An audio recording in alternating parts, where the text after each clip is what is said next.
I have a confession to make. But first, raise your hand if you ever had a dream. Starting a business, perhaps getting a promotion at work, or like me, moving to another country. Now, what if I told you that sometimes all that stands in between you and that dream is a piece of paper? A piece of paper so complex that getting it almost right can still mean you lose everything. When I was 15 years old, I left Ukraine and moved to the United States on a rare scholarship from the US Department of State. It was a dream come true for me at the time. And then something incredible happened. I beat the odds and won the green card lottery. Do you know what the odds are? 1 in 400. I couldn't believe it. I was looking at the screen, calling my parents, jumping up and down, everything at once. A year later, I go to the US Embassy in Ukraine to claim that golden ticket in life. With a folder full of documents, my heart full of hope. The immigration officer is studying my file, looking at the screen, back at me, at the files. It's been half an hour. I think to myself, what's wrong? Then the officer leaves the room. Comes back later in about 20 minutes, and I'll never forget the look in his eyes. Because that moment would change my entire life. I will tell you what he said later. But that moment changed everything for me. Because in that room, it was a 17-year-old kid fighting against a system designed for experts, where misunderstanding one line can mean you lose everything. I fell in a dark place. Depression, suicidal thoughts. The joy my parents knew in me was gone. But I rebuilt. I moved to New Zealand, then Canada, and I wanted to help others overcome what happened to me. So I started sharing what I was learning online, making videos, explaining government policy, government websites. Now with over 400,000 followers, people tune in not for entertainment, but for clarity. Because sometimes clarity is what stands in between you and that dream. Years later, I met Fernanda. Her story felt a lot like looking in the mirror. She also had a dream. She wanted to move to Canada to study here. So she applied for a student visa. She hired a consultant. She did everything right. And guess what happened? Just like over half of applicants in 2024, she was refused. Not because she was unqualified, but because the system was too complex for her. Similar to me, it took a toll on her health. She was affected. But she decided to try again. This time she applied on her own. She did everything right again. But just like the first time, she was refused. She was about to give up. She was depressed. But around the same time, our team had released the first AI in Canada to simplify the immigration process for immigrants, a simple tool that guides them through the process. She put all her hopes and dreams in this last file that she submitted. And the last time, the third time, she was approved. Why? The same student, same profile, same dreams. The difference was this time, she was given clarity that she didn't have before. AI didn't decide for her. AI empowered her to make the right decisions. And you see it everywhere in healthcare. Imagine you're a doctor, you're holding up an x-ray. You think you see a cancer tumor. But before treatment can start,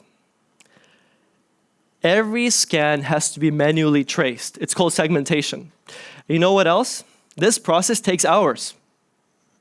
But when you have cancer, waiting isn't stressful. Waiting is deadly.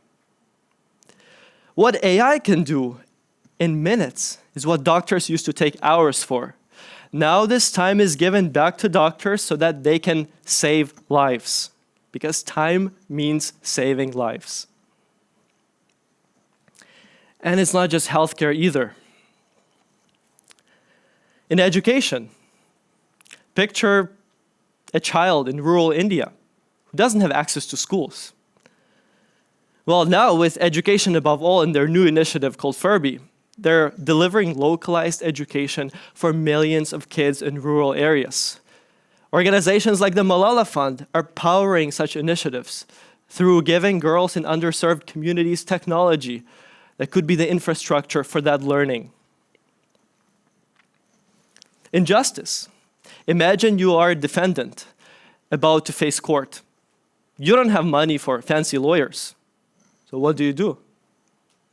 Well, now, public defendant offices across Los Angeles use co-counsel, an AI assistant developed by Thomson Reuters, to sift through thousands of files to give you an equal chance of being heard in court.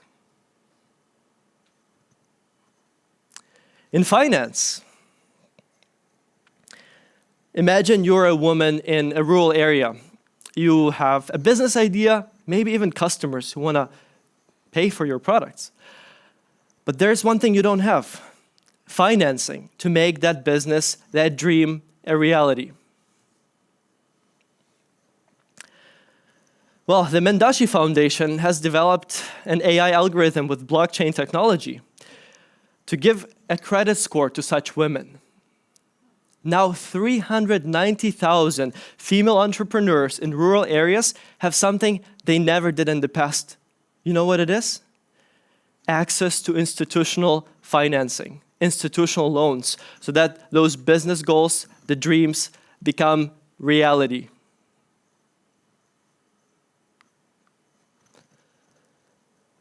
To make it easier, picture there's two islands. On island A, that's where you are right now, your current reality.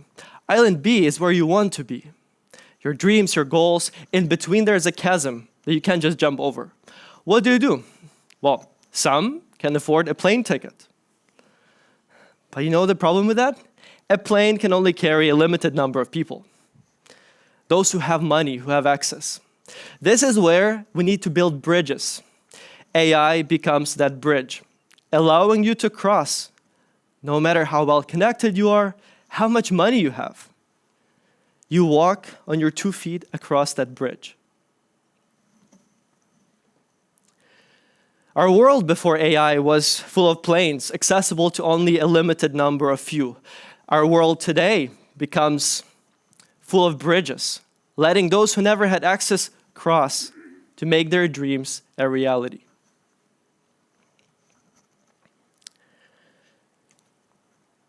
My confession is the following. Many years ago at the embassy, the immigration officer came back, looked at me and said, "We can't issue your green card." I lost, not because I was unqualified, not because I wasn't enough, but because of a piece of paper, too complex for me to understand. Now AI is leveling that playing field. And I know that we fear AI. Is it going to replace me? Is there a bias against me? But you know what's even a greater danger? Leaving these powerful tools in the hands of already powerful.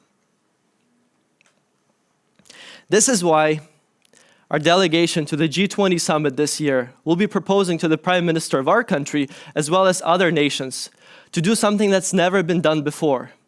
That's, in a way, causing this fear. Adding AI education to elementary schools, secondary schools. Because AI can power so many communities that didn't have access before.